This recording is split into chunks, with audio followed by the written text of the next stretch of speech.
Hello, good morning. Um, just a quick update this week. I've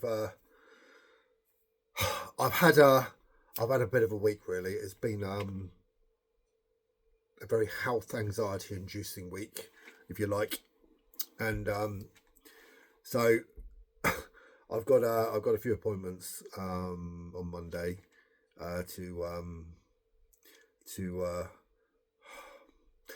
let me explain what's happened. It's a bit it's a good job I'm a blogger, really, or I don't mind having my personal life bounded about all over the internet because, some of the things, especially with health anxiety that you suffer from, or I suffer from, can be quite personal. So, anyway, a personal reflective piece this week, if you like. Nipple, my left nipple, currently covered in a bandage. Now, I woke up 7, 8 days ago with some nipple pain, just my nipple, literally, which gradually got worse and worse and worse, and it was really, really painful. And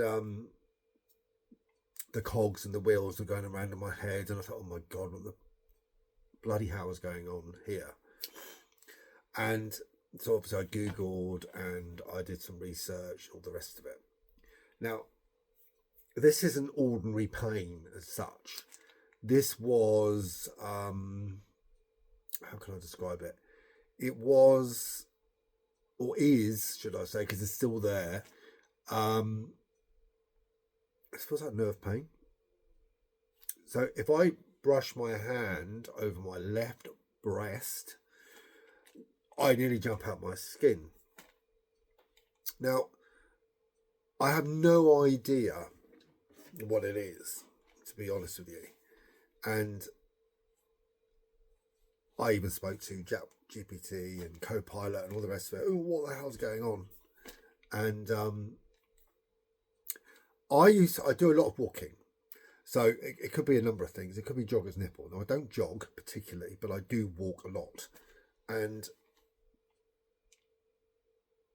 apparently your nipple can chafe on various fabrics. And this is so embarrassing, but I'm going to talk about it because that's my job. I've got a particularly big nipple, nipples, but that one in particular. It's a guy Castia or whatever. So look, as I've got older, I've grown more breast tissue, and so the left side is a little bit bigger than the right, and it tends to protrude a little bit, and it kind of rubs against any fabric that I'm wearing. And I also, when I walk, I have a bag over my shoulder, my left shoulder, which I guess rubs against the nipple as well. I think that's possibly what's caused the problem. And nothing more serious, I hope. So I've got an appointment with the doctor on Monday just to discuss it and find out what's going on. I've checked for lumps, as you do, as I do, and I can't actually find anything at all. So that's good.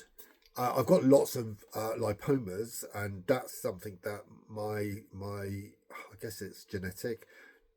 My father has lots of them. I've got them, and it's a fact of life. So I can feel those, and I know what they feel like. They're movable and all the rest of it. Can't feel anything else, but maybe the doctor might find something. I don't know. Who knows? So male breast cancer, which came up, it's 1% of all cancers is male breast cancer. It's not a usual thing, but I'm not a usual person. And listen, all week I've just been in panic mode, literally. I read various things. I haven't had my nipple covered, and the pain's been excruciating. Now it's covered, the pain's gone. And my little chatbot said to me, look, keep it covered, because it will give time for any inflamed nerves to calm down. And so I had it covered all day yesterday, part of last night, and when I woke up this morning, it wasn't as bad. So, who knows? But it's just something else that I have to deal with health anxiety. Hopefully I'll get some answers on Monday. I doubt it very much. They'll probably send me for tests, blood tests, and all the rest of it, as they usually do. God, they must hate me. They really must hate me, because I've come over to Australia, and I certainly make use of the health system here. But the health system here is really, really good. I was just listening to a news report actually from the UK about a prostate screening, and how the government there are not going to have a program of screening for prostate cancer, which is basically just a simple PSA test. Now, I went to the doctor about 6 months ago, and I had a number of tests done. I had a genetic test done, and I had a number of other things done. And he said, do you want a PSA done? I said, yeah. I mean, look, when I certainly have been getting up at once or twice a night to use the toilet, which can be a symptom, although once or twice a night is acceptable. And I said, yeah, okay. That was done without any issue. He did say to me, he said, you're probably going to have to pay for it, which is standard in Australia, but I haven't had a bill yet from Medicare, so it's fine. But I would have paid for it anyway. I think it was $55 or something. It wasn't expensive, but it didn't really matter to me. But I know over here I can get things done if I want to, and that's the important thing, getting things done. So that all came back fine. I think mine was 0.87, and I think anything over 4 is an issue, so mine was fine then. I will get another one done in another 6 months' time, even if I have to pay for it. It's just, I think about my health now more than ever, and to me it's important, and it's something you should get done. Certainly as a man over 50, get your PSA test done, for sure, really.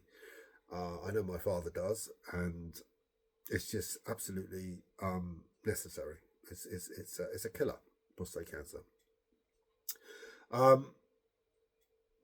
So anyway, I'm going to go on Monday, speak to my doctor. I'll probably, he'll probably examine me, do all the stuff he's supposed to do, On the other side about the getting up each night, that's always been, it hasn't always been, but it's been an issue for me in recent times. Now, I did a lot of research on what to do about getting up during the night to run to the toilet. And I think it's become habitual for me, so it's a bit habit forming. And I read an article about magnesium, take some magnesium, which I didn't work. I take a homeopathic melatonin, so it's not the full stuff, because that didn't work with me. In fact, it made me feel bloody dreadful, to be honest. So I take a homeopathic melatonin, 3 tablets under the tongue before I go to sleep, about half an hour before. And I also take a teaspoon of raw honey. And I'm not sure the reasons for it or why you do it, but it works. And I've actually been sleeping all the way through, and my sleep has been great, and I've been sleeping 7+ hours. And I'd love to know what the correlation between honey and getting a good night's sleep is. It has to be raw honey, by the way, not the processed stuff. There are various other methods that I can't be bothered with, like turning off your screens an hour before. I still have my phone on. That hasn't affected anything, and it goes into that dark mode. So I'm assuming that's okay. I know I shouldn't be looking at screens all the time, but I do. We all do. It's part of life. I was for a while switching it off, doing a word search for an hour before bed, but to be honest with you, that didn't work. So, but the honey does. The magnesium didn't. I guess it's all up to the individual, and I think the homeopathic melatonin actually helps as well, I think. I don't know. I'm not a doctor. I might ask my doctor about it Monday, see what he says. They probably say have a pill, go away, because that's all doctors tend to do these days. What else was I going to say? Yeah, I haven't actually booked any appointments for my health anxiety counselling, CBT, whatever you call it, and not at the moment anyway. I will do. It's all about money really. It's going to cost me a fortune, as per usual, but I'm not going to book it quite yet. I just want to see how everything else pans out first. I know he wanted, because he said to me, he wanted to put me on sertraline, because he said that will help with the anxiety. I said no. So I don't do antidepressants. It's not going to happen. So don't even think about it. And he said, are you sure? I said, yes. And then he told me, he said it might cause a few minor issues, like disruptive sleep, which is one of my major issues, sexual dysfunction, apparently.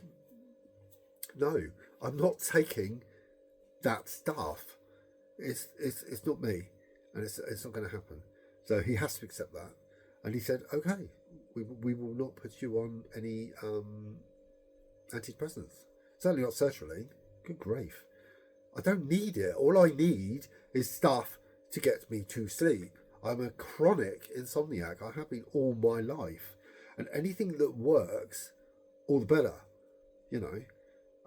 I've had a cold this week, so I've been completely bunged up. And I woke up, the cold's more or less gone now, but I woke up this morning and I must have I've had a tickly throat for a number of days because of the cold, and it really got to the back of my throat, and I was just like, oh God. So I woke up coughing, so managed to get back to sleep, which was good.